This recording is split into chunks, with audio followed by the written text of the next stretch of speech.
Serious, people who have found human remains, murder scenes, or other suspicious scenes. What happened?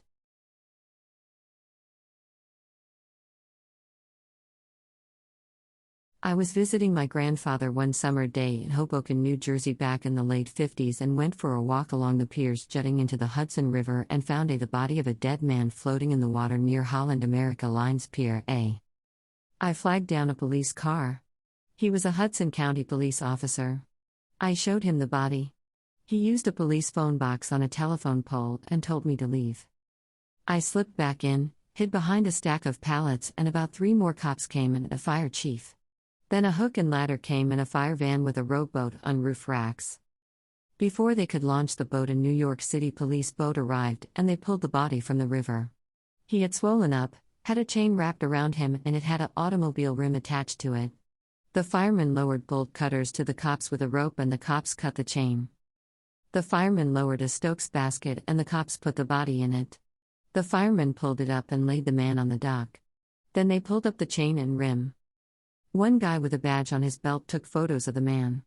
An ambulance came and they loaded the body onto the stretcher, then into the ambulance, and it left. A cop put the chain and rim in the trunk of a police car. Then everyone left. That September, my teacher gave us an assignment, how I spent my summer, and I wrote about the dead man. She gave me a B and wrote great imagination. I found a dead body when I was 13. The guy had hung himself from the rope swing my friend and I had made, 9 years later, and still think about it every day. Was in a McDonald's drive-thru after work around 1 a.m. I was 19. Random homeless guy with a beer in his hand walks between my car and the McDonald's and says, "Hey, there's a house on fire over there." He was muttering some other stuff, so I didn't really take his word for it. He was out of it. Drove down a neighboring street and saw smoke pouring out of a house. The roof was making popping noises, but I banged on the door and windows trying to see if anyone was inside.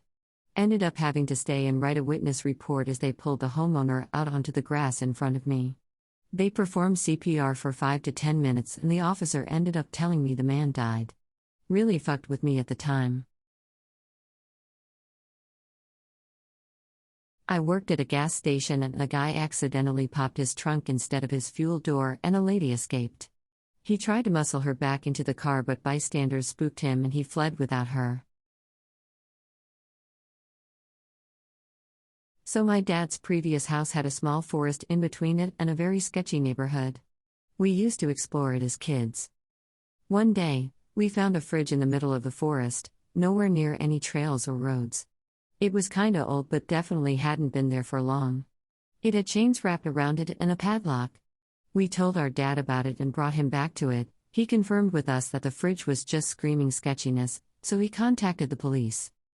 The next morning, some cops showed up and he took them into the woods to show them the fridge, except it was gone. Apparently they could clearly see marks left by a hand truck or something that hauled it out to the closest trail and then the road. Nothing much they could do about it, just said to not go back there. The creepiest part is just that it disappeared after less than 12 hours, and only a short walk from our house. So someone could have known we found it, or we just missed them moving it. Whatever was in that fridge, they didn't want anyone finding out. Former leasing agent, walked into a studio apartment to find the tenant had screwed a heavy-duty ceiling hook into a 2x4, laid it so the hook was hanging through the grating on some metal shelving, wrapped the cable from a bike lock around the hook and then around his neck and kneeled into it. He was about 6 feet away from me, back was to me when I opened the door, and he was against the left wall, the entryway being about as wide as a standard door.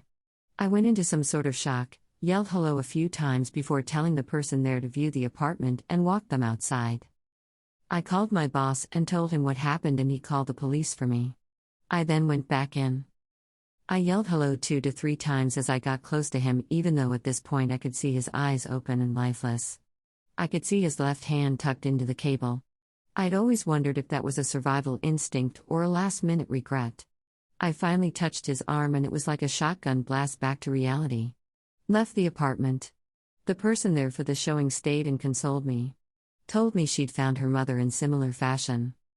Then, the property manager came and I let him into the unit so he could confirm. Shortly thereafter, the cops came and said it was evident it was suicide and I was free to go. Friends in that building told me they'd spoke to him the night before. I've suffered with depression and suicidal ideation for most of my life, and was on edge that year. It was pretty hard for me at the time, and I think about that man often. Also, the woman that stayed behind to console me.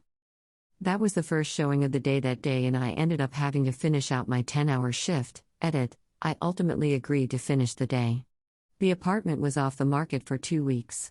I was the first person back in to show it, and the first showing I entered to his family cleaning the place out.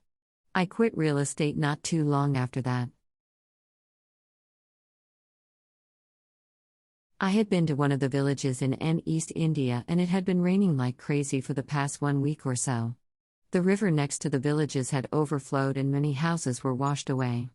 My family was safe because our house was on a hill.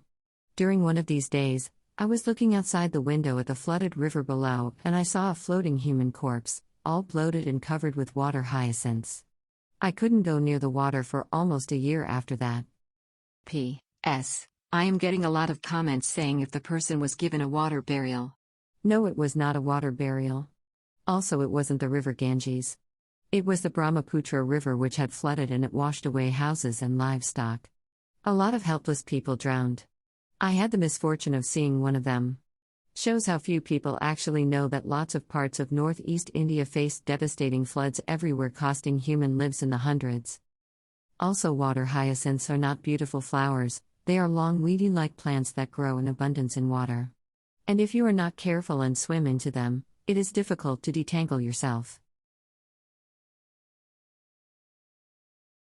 Back in college, I woke up to a text from my housemate saying I'm going to kill myself. I pounded at his bedroom door, frantically calculating in my head the amount of time I'd have to bring him to the hospital if he had slit his wrists or overdosed.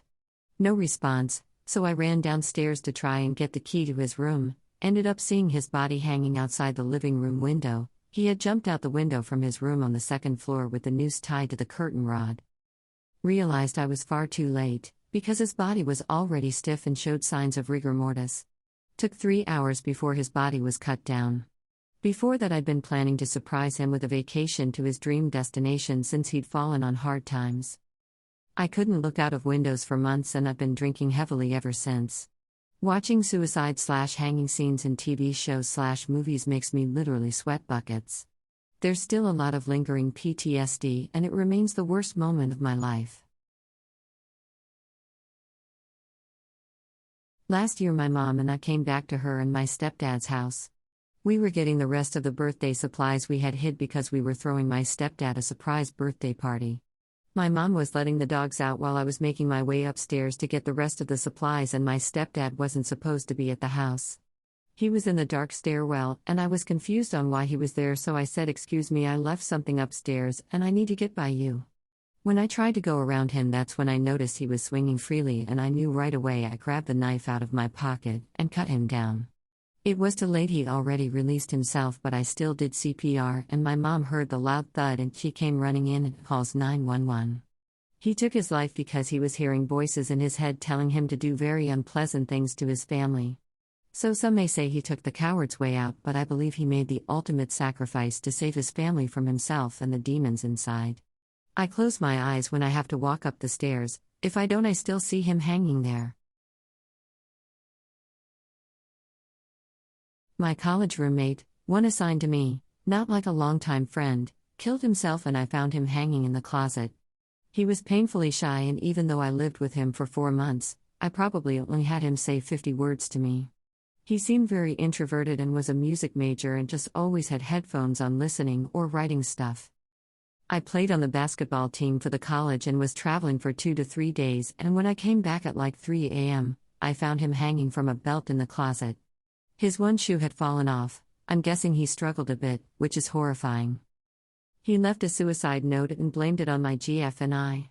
She was his acquaintance that was a music major, and we met through him. I went to a recital, but neither of us knew he was completely in love with her. Once we started dating, his life became too much to bear. It was sad, but I didn't know and never would have done it if he had said something, so I felt bad but didn't take it personally. My GF was a Swedish exchange student and pretty much went back home in the middle of the semester like 2 days after this all happened, and I literally didn't even get to say goodbye to her. Removed. Was digging a grave for my friend's dog. He had a large dog and lived near the woods, so we were digging rather deep. Found a skull, called the cops, and we were both rather spooked. A few weeks later, we are told that it was a burial from the 1800s. We put it back where we found it after. When I was 12, I was visiting my grandparents, like I often did on the weekends.